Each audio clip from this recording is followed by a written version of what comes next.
Welcome to session 60 of Brain Software with Mike Mandel, and I'm Chris Thompson. Welcome, fellow storm riders. You are officially a rider on the hypnotic storm. He's big on oral hygiene, not so big on sardines, and enjoys using unidentifiable foreign accents at fast food drive-thrus. Please welcome the transducer, the transformer, the hypnotic degausser. Here he is, ladies and gentlemen, in the virtual flesh, Mike Mandel. Yes, Chris. Greetings, all and sundry. Breaker balze to all who understand the term that bypasses all firewalls, all resistance, and all security systems. Absolutely. Here we go again. Yes, we are. So, Mike, we haven't done one of these in a while. We're way behind. Yes, we have to sadly admit that we scrapped the first recording of Podcast 60. In the dumper. It was horrible. We had some technical issues. We were attempting to record via Skype. You were at your house, I was at mine. And it just did not work. We had not at all. Weird problems that we've never encountered. And then we got caught up with the architecture of hypnosis class, which we actually just finished. Two great ones, May and June, both packed out. And we have November 23 to 27, architecture of hypnosis coming up for those of you interested in joining us. We only have 9 spots left as of this recording. We're not kidding. We don't lie, appeal to scarcity or anything. There are 9 spots left for architecture of hypnosis, and all the master spots are sold out for November. They are. It's funny when you say we don't lie. Of course, that's naturally going to make people think, well, maybe they do. Maybe they're lying about not lying. About something. No, this is the Spunky and Beezer show, where the lies are twice as good as the truth, and you get to be spunky, and you get to be Beezer as well. Hey, Mike, have you ever thought about the idea when people say, to tell you the truth, if they start their sentence and say... Implication I've been lying up to this point. Exactly. So that's probably in the category of filler phrases. Right, that like should the fact be of avoided. the matter is... Right. I think we had a podcast 57, was it, where we talked about filler phrases, and I'm personally still working on eliminating the use of I mean when I start. It's a tough one. The one I can't stand, I hear fairly frequently lately, Chris, is blah, blah, blah. Yes. We got there and she's saying this and blah, blah, blah, and I jump on, I say, those aren't words. Right. So, clear up the filler phrases and all that, yada, yada, yada. Exactly. All right. Where do you want to go on this episode? We've got quite a laundry list of questions people have sent in. Well, I want to talk with this unidentifiable foreign accent. I mentioned that in the intro. So he likes to use unidentifiable foreign accents at drive-thrus. I don't eat sardines because they get eyes in them and spines and stuff. That is correct. I guess I'm huge on oral hygiene since they told me I needed a gum graft, but apparently I don't because I'm doing oil pulling. More about that some other podcasts, which Michael C. Anthony got me into. Anyway, I'm really into really high-end practical jokes. Strange stuff. Yeah, not expensive ones, but things that really mess people's minds up for short periods of time. And one of my favorites... And do no permanent harm. do no harm of any kind, really, other than massive confusion and internal disorganization. This is one I really enjoy, and I'm going to put this out as a challenge to our amazing listeners worldwide. We have a woman in Ecuador who does her gardening while she listens to us. We have listeners in New Zealand and Norway and all around the world, and I'm going to put this to you. Anyone who wants to pick up on this practical joke, record it and send it to us. If we get a good example, we'll put it in the podcast, and we'll send you a prize as well, a download of some sort. Absolutely. But here's the joke. When you go through a drive-thru, and this really has to be a drive-thru for fast food where they cannot see you from your vantage point of being at the microphone. Some of them, they can lean out the window and figure out who the hell you are. Or this one's got to be where there's no way of them actually seeing you with a mirror or something. So I pull up there, and I speak in a foreign accent that is absolutely undefinable. It cannot be figured out. Is it, anywhere in the world could be. But what makes it weird is I only speak single words and always sound like I'm struggling to find the right English word. So there's a lot of the voice breaking up as I'm trying to find the word, a lot of pauses, and they try to string this order together, and it's almost impossible. So it started with me going, welcome to McHamsters. Can I take your order, please? McHamsters. Yes, thank you. Burger, fry, big, twice, each, large, Coke, 2, chicken, no, lettuce, lemon, cobra. And I always end with lemon cobra, although I've also ended with global salmon. Yeah. Now, and they come back on. They say, okay, sir, so that was 2 burgers. You wanted bacon? Thank you. Fry, France, each, both, twice, lemon, cobra. And then, of course, they finally sort this order out. And I swing up to the counter and say, to the pay thing, and say, hi, how you doing today? And they're trying to figure out where this bizarre person has vanished to out of the lineup. But please do it. Anybody who wants to give this a shot, we'd love to hear what you come up with. But record both sides of it. Just keep it single words, undefinable foreign accent. Hilarious. Oh, man. Okay, I love it. Mike, before we move on to some of the serious stuff then, did you also want to talk about the tag teaming purposeful. Yes. What are we calling it? Here, I wrote it. I even wrote it down. Intentional misunderstanding. Intentional. Thank you. We call it the tag team intentional misunderstanding. And tag team is really what makes it work. This is Chris's genius, and he's come up with a really clever thing here, and it's really enjoyable if you get someone who's the typical Enneagram type 1, like our friend Ryan, where they're determined to nail down the precision of something. They will never let a point drop. Right, unless they fully understand it, and everyone fully understands their position. So when they explain something, you just get part of it wrong and feed it back to them. On purpose. On purpose. So they are forced to explain it again. And when they do, now your tag team partner jumps in very sincerely, like he doesn't understand, and gets further clarification. And the person has to explain it again. And it's the fact that there's 2 of you asking for clarification that makes it so powerful, because it makes him seem like he's somehow lost his mind and is unable to express himself normally. Yeah. It's quite a fun thing. And you need to set up a code word or a gesture or something in advance so that you can trigger that signal to your tag team partner that this is your target. This is who we are now going to intentionally misunderstand. So the guy could say something like, there's an economic downturn coming. I think it's in the cards, and there's no doubt we're going to have problems. And the one guy then trying to get understanding, he says, what, you mean like we like get a fortune teller or something? So what do you mean? Cards. But would they, was it tarot cards or something? They've forecast. No. It's just a term. It's in the news. They said the economy is dropping all the time. And then Chris would jump in and say something. Well, you mean dropping, like, are you talking about the tectonic plates that are shifting and that we're going to get this earthquake, this massive earthquake? No, not an earthquake. I'm talking about the economy. You said, you mean the U.S., right? No, not the U.S. Canada. It's just, it's the sincerity behind it that's funny. I've just got to throw this one in because Chris doesn't know this. While we're on hilarious practical jokes, and we are, Michael C. Anthony was at my house last weekend. He was visiting. It was just great to have him stay over.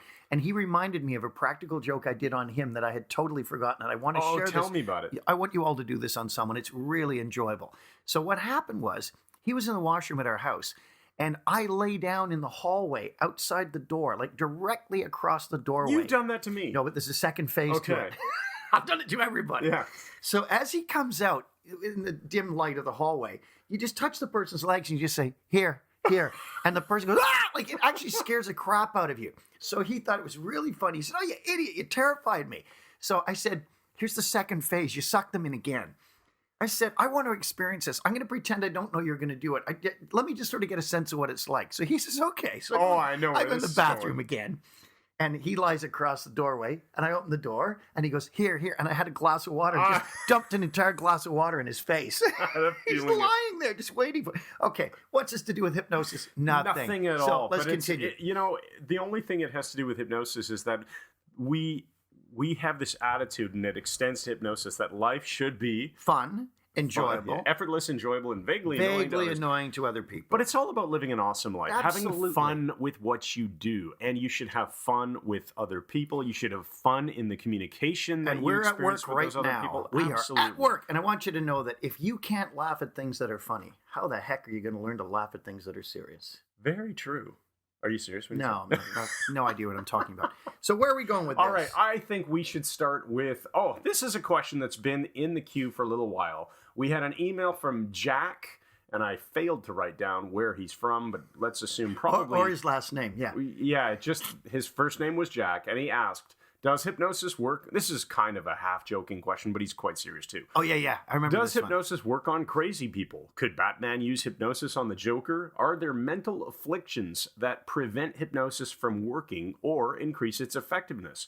What are some conditions of the brain that would affect hypnosis? Would love to hear some thoughts on that. This is very interesting because, as usual, there are numerous misunderstandings about hypnosis, and this thing that's in the zeitgeist that hypnosis is the person who is the hypnotist attempting to exert his or her will over another person and thus hypnotize them or hypnotize them.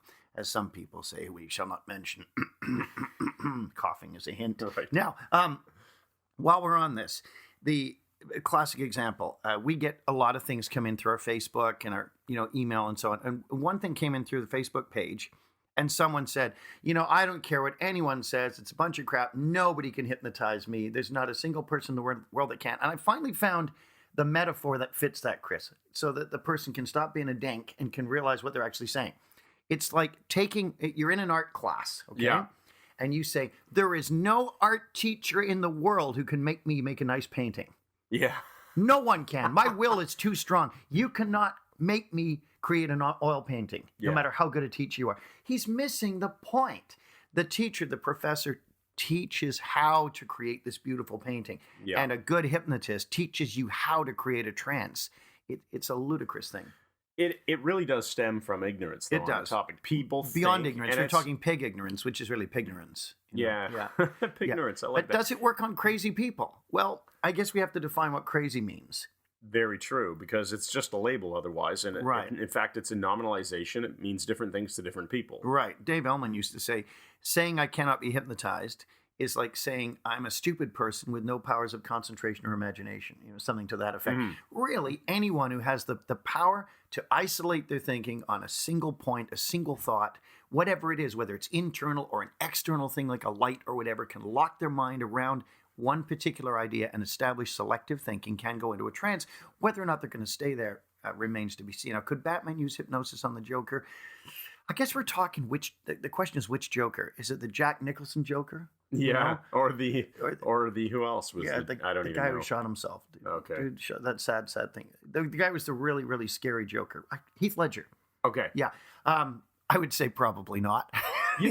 This comes back to rapport, though, right? Of course it does. So, but who has rapport we understand with the this. Joker? This is a hilarious question, and it's meant a bit in jest. But Yeah. could Batman use hypnosis on the Joker? Can a jiu-jitsu fighter use hypnosis against his competition? Well, you're not really in rapport with someone you're fighting or someone that you're at odds with. Right. Or whatever. If he's got you in the guard, So and you're locking eyes with him and speaking to him in a soothing voice and trying to do a progressive relaxation induction. Probably not going to work. Probably not going to work. No. Now, you can confuse the person. Right. And you can certainly misdirect and take advantage of Right. that. He's trying to put katakajimi and lock your arm, and you say, oh, look at that bird on Mrs. Coulthard's roof. Yeah, no. Funny. Confusion, trying to create a minor PGO spike. Yeah. But generally, when we talk about hypnosis for therapeutic effects and helping someone, you need to establish rapport. Right. Without rapport, the person, the subject, is not going to do what is required of them to create the trance. Yeah, and maintain it. And this goes back to the so-called crazy people too, right? Because what is a crazy person? If you had to generalize, you'd say, well, it's someone whose model of the world and internal workings is just completely different from what is accepted as normal in society. Right. Now, having said that, let's back it up, though. Erickson did work with schizophrenics, and schizophrenics are not multiple personality disorder. Dissociative identity disorder, as is often thought. People say rose are red, violets are blue. I'm schizophrenic, and so am I. Except it doesn't mean that. And schizophrenics have their own particular worldview. And if they're paranoid schizophrenic, it can be a very interesting one indeed. We have a family member through marriage, not related to me by blood, who went cuckoo, to use the medical term, and he'd drive by a bus stop and say, oh, he's one of them. Oh. And pick one person out of a crowd. Now, he had become paranoid schizophrenic. In his case, he phoned up another family member and said, have you seen what the Toronto Star is saying about me? And she went, no, what? And he looked at page 42. It was the Little Abner comic strip. And he thought the Toronto Star was making comments about him. Then he started thinking when he went to buy bottles of vodka that the liquor store saw him coming and watered it down. Yeah, and this is what I mean about internal models of the world that just don't line up with what we reality. Call normal. There's no consensual reality. They cannot differentiate their particular internal reality from the consensual reality that we have. Mm-hmm. Someone said to Richard Bandler, "Did you see me just drink a cup of blood?" It's like, well, no. So Erickson, in his genius, though, can, now we're back to what Chris said, can Rapport. enter rapport with a schizophrenic. He would pull up his wheelchair next to somebody in a psych ward, and the guy would talk word salad, Umbrella Stan Peterson screen there backwards on the twice on the Indian, summer world. And Erickson just sat there and nodded for a couple of days. You do that incredibly well, which is scary. I'm mostly cured. Yeah. But Erickson, did you see me just drink a cup of blood, Chris? Oh. Erickson would do this, and he would listen for a couple of days, and then he'd start talking word salad back to the person. And at the end, then he held out his hand. He said, "Erickson, glad to meet you." And the other guy shook his hand. He said, "I'm so-and-so." He said, "Nice that somebody around here knows what's going on." Yeah, I remember reading that. Phenomenal. Brilliant stuff. That was part of I think that was in collected papers. But remember, Milton wasn't really that good. Yeah, of course not. No, now he's dead. Now that he's gone, anyone could be a better hypnotist than Milton. Most of these guys who took a weekend-long course are better than Milton now. So, fortunately, Insane. we're still raising Milton's flag high. So, a crazy person, you can build rapport with them. One would hope. And if you enter their model of the world, you can hopefully build rapport and therefore utilize trance and perhaps exert some influence on them to establish a better model of the world. Right. It's only the word exert I don't like there. Yeah. It's the implicati guide, on. Yeah, show, guide coach. is good, show coach. Yeah, exert is probably the wrong phrase, but forgive me. You know what I mean. Daffodils, yeah. Daffodils. Scary thing, I was schizophrenic. Yeah. I saw you just drink a cup of blood. Yeah. So that's interesting. So again, I really think, Jack, we're back to asking which person, which context, what is the mental disorder? There is no blanket statement, but your question about Batman and the Joker, it's a really good one. A friend of ours, Emerson, once said to me that Batman was the greatest superhero of all because he said, if Batman has time to plan, he can beat anybody. That's an interesting thing. Very true. Yeah. What about the second part of the question? Are there some conditions of the brain that would affect hypnosis? Well, I mean, obviously, I've worked with things with physical problems in the brain, like with stroke victims. Mm-hmm. And there's a classic example. A stroke victim, the language circuits of the brain can be skewed, which is why, the check if someone's had a stroke, if they've fallen over and you want to know, get them to raise their arms, see if they can raise both of them, get them to say their name to see if they can speak, and get them to smile. Because if their smile is crooked, those three things are indications of stroke if they can't do the three. Well, you get two types of aphasia. You get expressive aphasia, where you cannot speak, and you get receptive aphasia, where you cannot understand language.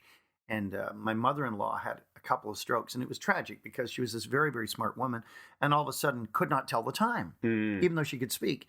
And we'd say, "Come on, what time is it?" And it would say it was 7:15. She'd say, 7 past 7. No, it's not. It's 7 past 7. No, and she just could not say what was in her head. Mm-hmm. So when I work with stroke victims, if they're able to, if there's no receptive aphasia, where there's no damage in the circuitry that they can understand language, I can work with them. If they have receptive aphasia where I can't even get the words in, then it's going to affect and make hypnosis next to impossible. Gotcha. Doesn't matter whether they can speak or not, other than being able to get a response that something is in fact working or not. All right, I want to let's move on to this one here, Mike, where we talk about, I just totally screwed up. Wow. That's okay. Warts. I want to talk about warts. Oh, yeah. Because we were discussing this in the June Architecture of Hypnosis class. Yes, we were. I think in part of the open frame it came up. And we had a really cool email from one of our students who somehow missed part of the discussion, maybe was out of the room at a washroom break or something, and just picked up on the aspect that you can use self-hypnosis or hypnosis. This was Kim? Nadine, right. And so you can use self-hypnosis to affect warts. Yes. And I've never done it through self-hypnosis because I don't have warts. Or maybe I might be even getting this wrong. You were telling using heterohypnosis for warts. And so she just thought, what if I was to direct self-hypnosis towards this wart that I have on my finger or whatever it was? You mean hypnotize the wart? No, she was going to go into trance for the purpose of cutting off blood supply to that wart. Right. And within 2 weeks, the thing fell off. Right. That's phenomenal. And that's the kind of thing I typically hear. Warts are very, very easy to treat with hypnosis. We've known this for 100 years. And the original thought was, or at least the most fairly recent thought was, that you are killing the human papilloma virus, causing the global immune system to do that. But we now know it isn't that, because the person may have warts on both hands. You can hypnotize them and tell them the warts on their left hand will dry up and fall off. And they will, but they'll still have the ones on their right hand. Now, how can you get the global immune system, to be that specific? Well, you can't.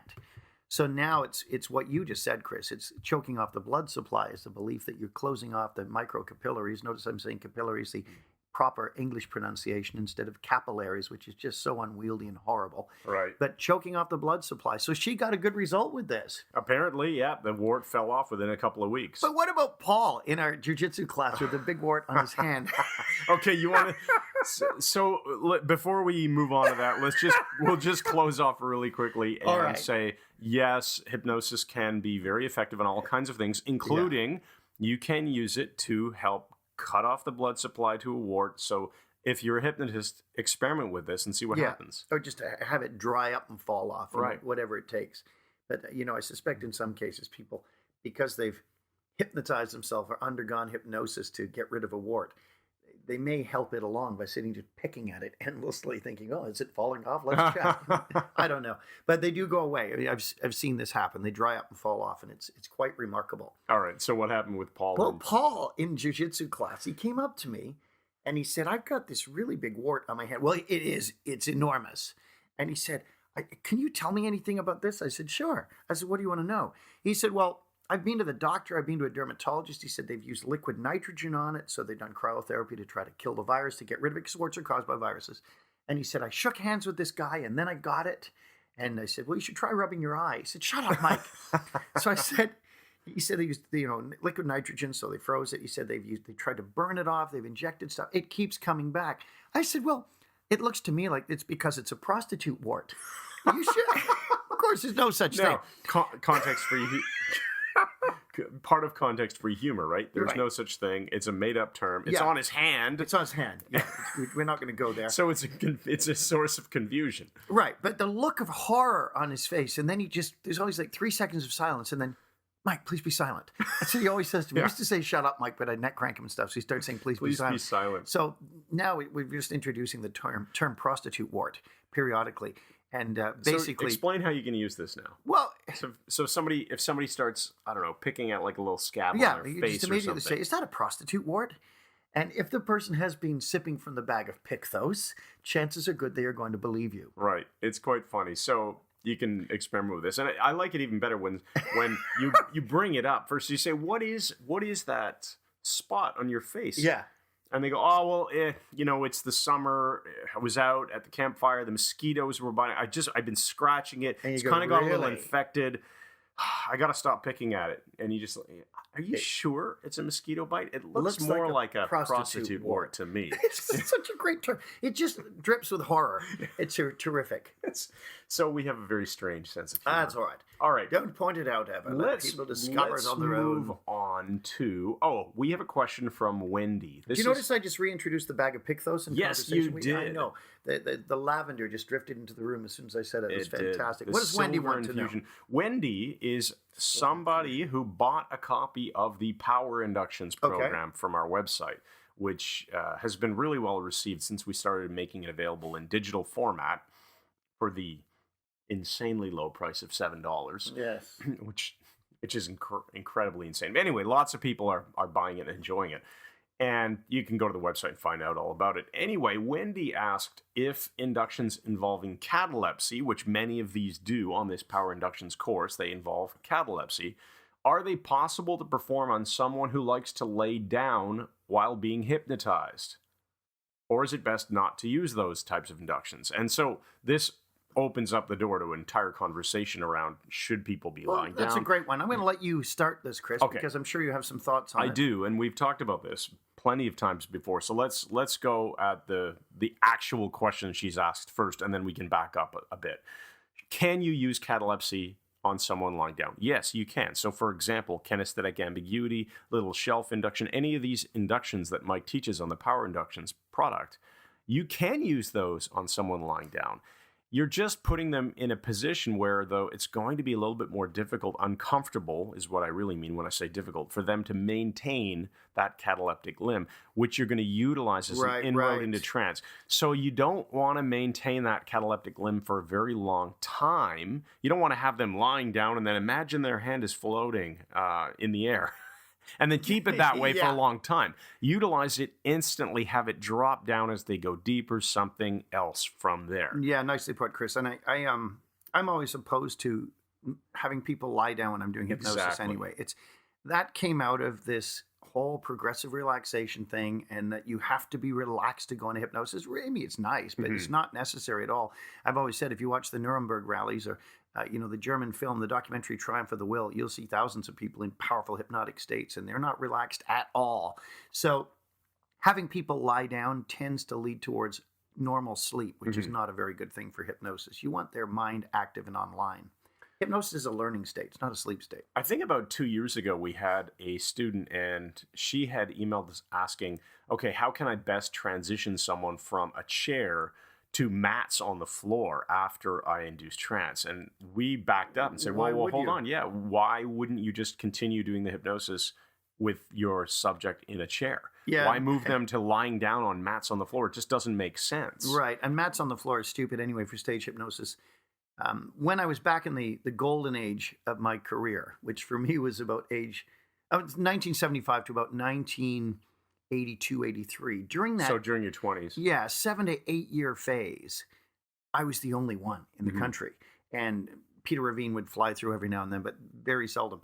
And so I was doing all these universities and high schools and stuff. And that's before I really got into doing a lot of bars.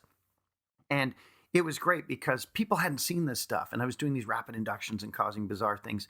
But back in those days, then there became a subtle shift, and more hypnotists appeared on the scene. And one in particular was so concerned about people sliding out of their chairs on the floor. And they did with my shows, and nobody was ever injured in the slightest. We still kept all the circuitry intact that they could protect themselves and be ecological. But he was so concerned about this.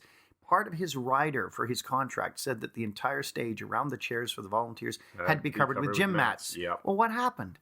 As soon as you see gym mats, it's sending a signal you're going to fall. And people start falling heavily all over the place, falling on each other. And I would always know when a venue hired me if he had gone through fairly recently, because they'd be dragging out these mats that I never even asked for. And you've told them, get rid of the mats, right? Get them out of here. You want people to fall, leave them there.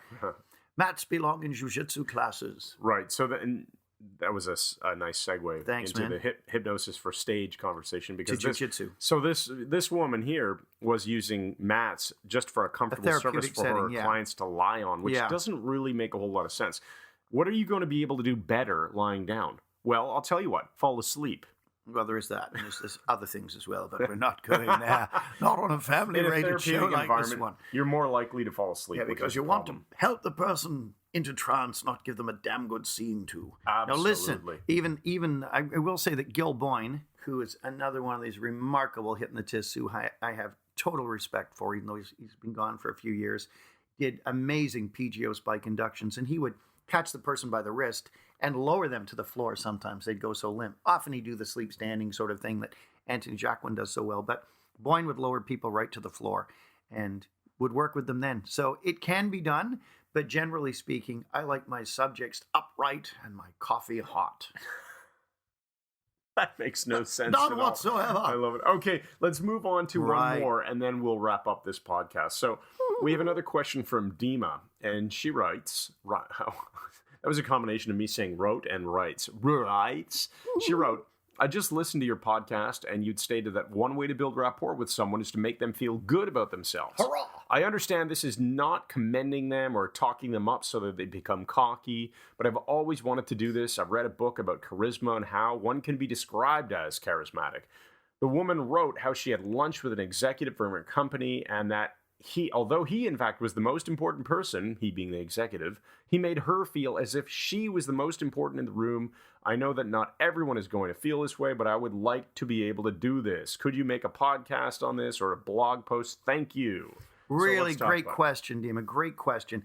A little while ago, I met quite a famous sports figure at an event, and there were three of us around talking to him. And I calibrated very, very quickly. He initially seemed like a very nice guy, but rapidly switched his entire attention to whoever was making him feel best, talking about how great he was. And I watched this. I thought, that's interesting. I'm seeing this in action. We are looking at here the John Grinder phenomena, the secret to rapport, which I think is fantastic. And Grinder told me, when I was studying with Derek Balmer and John Grinder came into town with us, he said, the way to build absolute rapport with someone, the simplest and most powerful way, is to pretend that they are the most fascinating person you have ever met and continue to congruently pretend that. Now, guess what happens? If someone is fixated on you because they are treating you as important and fascinating, you are getting one of the human givens, which is attention. We all need to give and receive attention. It's part of being human. And so by pretending the other person is fascinating, really interesting, you won't be flattering at all.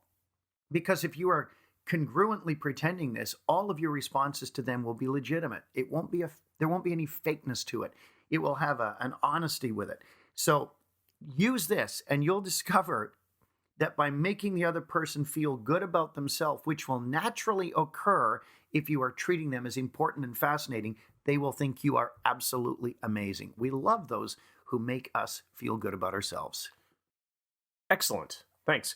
Now, we have to wrap up the podcast because it's actually gone on longer than we intended, but that's fine. So we have a closing metaphor for you. And before we give it to you, should I just remind people, head on over to Mike? Well, should I? And I'm going to go ahead and do it now. So it doesn't really matter what your answer is, does it? No, not as such. Go to MikeMandelHypnosis.com. You will find all the details about our upcoming Architecture of Hypnosis class in November. Look for us on Facebook as well. Yep, going to be sold out. Facebook.com/Mike Mandel Hypnosis. And leave a rating for this podcast in iTunes. So, with that, how about you give us a closing metaphor? This one is actually important beyond its simplicity. You know, even the scripture says, bad company corrupts good character. And back in my early 20s, when I was first starting to do shows and wasn't doing many for the first year or two, I hung out with a couple of guys, 3 in fact, who were basically kind of jerks. And I had lowered my standards. I had stopped hanging around with the intelligentsia from our high school, the people who listened to prog rock like Vandergraaf Generator and King Crimson and stuff like that. And I started hanging around with guys who just drank a lot of beer and hung around and did nothing. And one of them was a guy called Danny.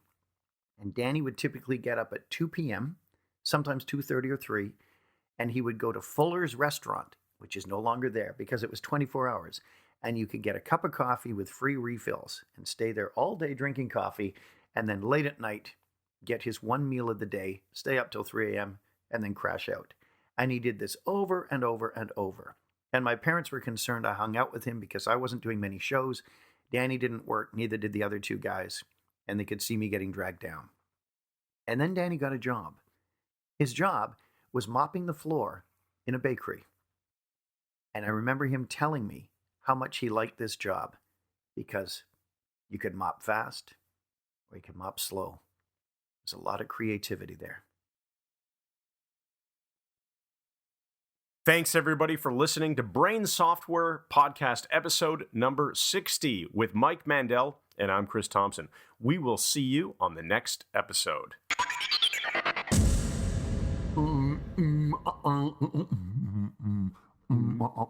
Red wine. Red wine.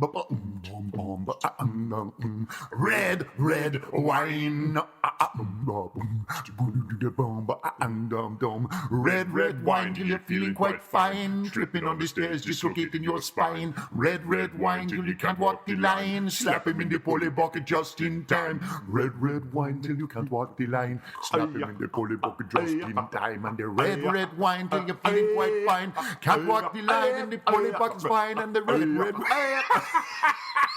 I love the chanting. We worked the freestyle chanting and we're just insane. All right, that's a wrap.